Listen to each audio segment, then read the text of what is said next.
Hello everyone. എപ്പോഴാണ് നിങ്ങൾ brand ambassador select ചെയ്യേണ്ടത്? എല്ലാവർക്കും ഉള്ള ഒരു ഡൗട്ട്, എല്ലാ ബിസിനസ്സുകാർക്കും ഉള്ള ഒരു ഡൗട്ടാണ്. ചിലവര് പ്രോപ്പർ ആയിട്ടുള്ള കൺസൾട്ടേഷൻ എടുക്കാതെയാണ് ഈ പറയുന്ന ബിസിനസ് ബ്രാൻഡ് അംബാസിഡർ എടുത്ത് അവരെ മാസമായിട്ട് അഡ്വർടൈസിങ് ചെയ്യുന്നത്. അതിന്റെ ജസ്റ്റ് എക്സാമ്പിൾ ഞാൻ പറഞ്ഞുതരാം.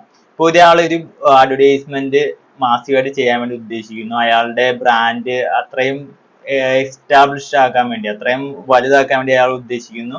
അതിനൊരു ബ്രാൻഡ് അംബാസിഡറെ അവർ സെലക്ട് ചെയ്യുന്നു.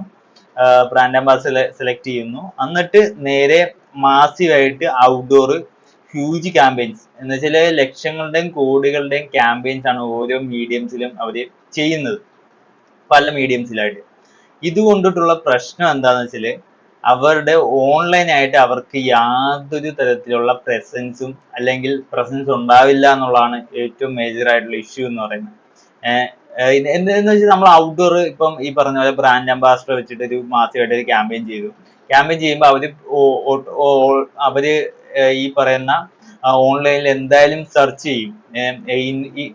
എങ്ങനെയുണ്ട് ഈ കമ്പനി. നമ്മൾ തന്നെയാണെങ്കിലും ഇപ്പൊ എന്തെങ്കിലും ഒരു ചെറിയൊരു ഓഫീസിൽ പോകണമെന്നുണ്ടെങ്കിൽ തന്നെ നമ്മൾ ഗൂഗിൾ മാപ്പിൽ എന്തായാലും സെർച്ച് ചെയ്യും അതിന്റെ ബാക്ക് എൻഡ് കാര്യങ്ങളൊക്കെ നോക്കാൻ വേണ്ടിട്ട്. അപ്പോ അതുപോലെ സെർച്ച് ചെയ്യുമ്പോൾ അവരുടെ സോഷ്യൽ മീഡിയാസിൽ കുറെ അധികം പോസ്റ്റേഴ്സ് ഉണ്ടാവും. ഓക്കെ, ഈ പോസ്റ്റേഴ്സിൽ പോസ്റ്റർ കൊണ്ടിട്ട് മാത്രം ഒരു കാര്യമില്ല എന്നുള്ളതാണ്.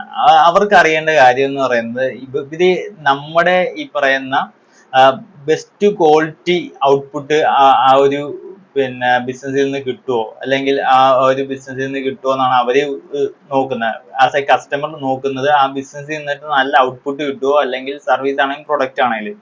അപ്പോ അവര് ഇങ്ങനെയുള്ള കാര്യങ്ങൾ നോക്കിയിട്ട് മാത്രമാണ് ഒരു ബിസിനസ്സിലേക്ക് ഒരു ഐറ്റം ആണെങ്കിലും സർവീസ് ആണെങ്കിലും വാങ്ങിക്കാൻ വേണ്ടി വരിക. അപ്പം അതിന് ചെയ്യേണ്ട ഈ പറയുന്ന വലിയ വലിയ ബിസിനസ്സുകാർ ചെയ്യേണ്ട, ഈ ക്യാമ്പയിൻ ചെയ്യുന്നതിന് മുന്നേ ആയിട്ട് ചെയ്യേണ്ട ഒരു കാര്യം എന്താണെന്ന് വെച്ചാൽ ഫസ്റ്റ് ആയിട്ട് കൺസൾട്ടേഷൻ എടുക്കുക എന്നുള്ളതാണ്. ഓക്കെ, പ്രോപ്പർ ആയിട്ടുള്ള കൺസൾട്ടേഷൻ എടുക്കുക. അത് ജസ്റ്റ് ഒരു 1 ഹവറിനൊക്കെ കൺസൾട്ടേഷൻ എടുത്താൽ പോലും, ഒരു 1 ഹവർ ആവറേജ് ഞാൻ പറയുവാണ്, ഒരു 5,000 ഒക്കെ ആണെങ്കിൽ പോലും നല്ല കൺസൾട്ടേഷൻ എടുക്കുക എന്നുള്ളതാണ്. അതിലൂടെ സേവ് ചെയ്യാൻ വേണ്ടി പറ്റുന്നത് കോടികളുടെ അഡ്വർടൈസിങ് ക്യാമ്പയിൻസ് ആണ്. ഓക്കെ, കോടികളുടെ എന്ന് വെച്ചാൽ എല്ലാ മീഡിയംസിനും അതിൻ്റെതായിട്ടുള്ള ഇതുണ്ട്. നല്ല മീഡിയംസ് ആണ് എല്ലാം. അത് എങ്ങനെ പ്രോപ്പറായിട്ട് യൂസ് ചെയ്യുന്നു എന്നുള്ളതിലാണ് ഒരു അഡ്വർടൈസിങ്ങിലെ കാര്യം ഇരിക്കുന്നത്. എന്താ വെച്ചാല് ഫസ്റ്റ് നിങ്ങൾ പല ആൾക്കാരുടെ ഇപ്പൊ കൺസൾട്ടിങ് ആൾക്കാർ ചെയ്യുന്ന ആൾക്കാരുടെ കയ്യിൽ നിന്നും നിങ്ങൾ കൺസൾട്ടേഷൻ എടുക്കുക. ഓക്കെ, അപ്പൊ എന്നിട്ട് അതിൽ നിന്നിട്ട് ഒരു ആവറേജ് എന്തുകൊണ്ട് നിങ്ങൾക്ക് ബെനിഫിറ്റ് ആണ്. നിങ്ങളുടെ ബിസിനസിനെ കുറിച്ച് ആ പുറത്തുനിന്ന് ഒരാൾ ഒരു സംഭവം പറയുമ്പോൾ അത് എന്തായാലും നിങ്ങൾക്ക് കൂടുതൽ അറിവും നിങ്ങളുടെ ബിസിനസ് ഡെവലപ്പ് ചെയ്യാൻ വേണ്ടി ഉള്ളൊരു കാര്യമായിരിക്കും. എന്ന് വെച്ചാൽ ഒരു കൺസൾട്ടിങ് പേഴ്സൺസും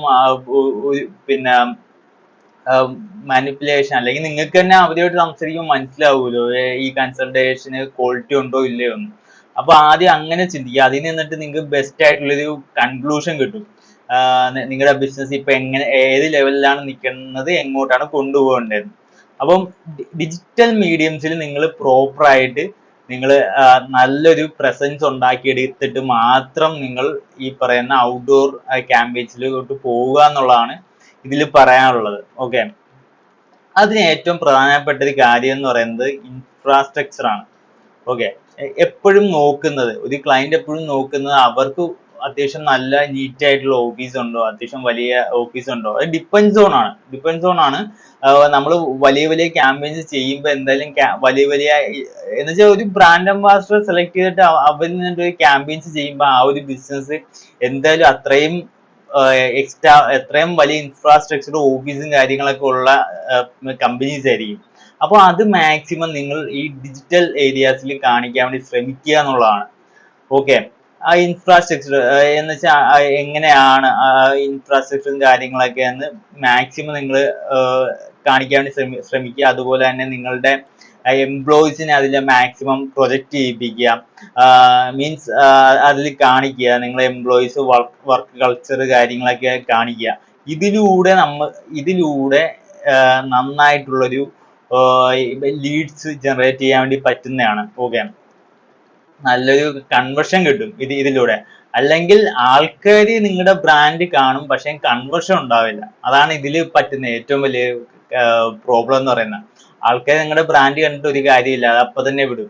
നിങ്ങൾ ആ ബ്രാൻഡിനെ കുറിച്ച് സംസാരിക്കണം, അല്ലെങ്കിൽ കൺവേർഷൻ ഉണ്ടാകണം, അല്ലെങ്കിൽ അവർ ഡിജിറ്റലി ചെക്ക് ചെയ്യുമ്പം അതിനുള്ള കാര്യങ്ങൾ ഡിജിറ്റൽ സെറ്റപ്പ് ചെയ്ത് വെച്ചിരിക്കണം.